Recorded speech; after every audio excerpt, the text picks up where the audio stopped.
Thank you, Mr. Secretary, for being here today. And it's always amazing to see how prepared you are. You have all these numbers and statistics right off the top of your head, and I know you live and breathe this, so it is quite impressive. Let me start with an observation following up on some of the comments of Karen Boback, or Representative Boback. When I began looking at this, and this was an issue that I think we all grappled with, tried to deal with.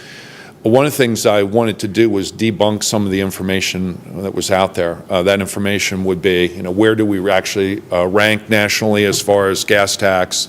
Was the 12-cent state gas tax really going away, which we know it did as of January 1st? And then what was the impact to local roads? So going to Representative Boback's point, it occurred to me as I was looking at this, in local roads in my district alone, there's 327 miles. That means that's the equivalent of me traveling from Philadelphia to Pittsburgh, or back and forth, and some from home to Harrisburg.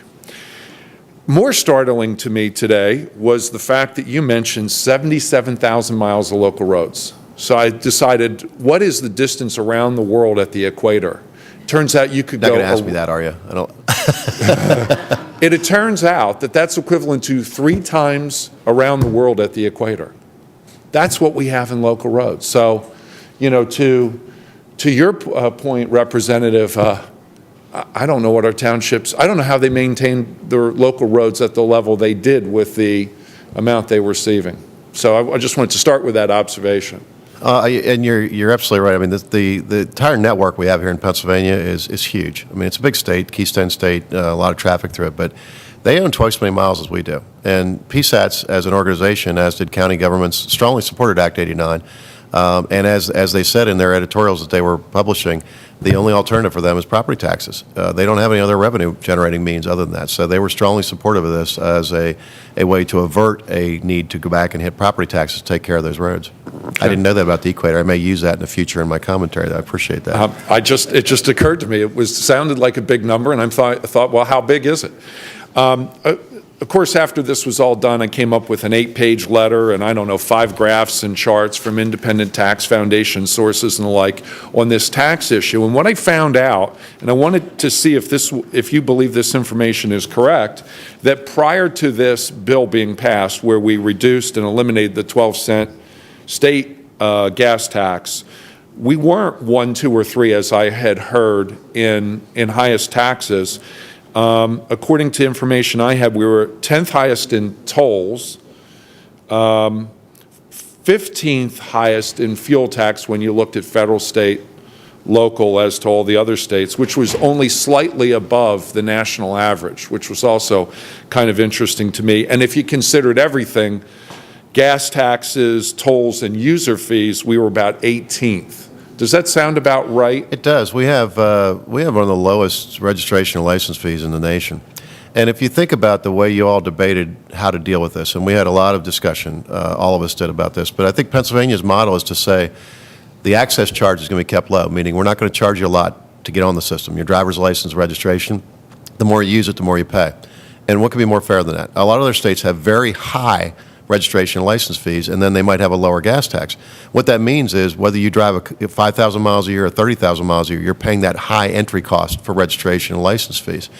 And I think our model's more fair in that it really is tied to usage, not to just simply if you own a vehicle, you're going to get charged a lot.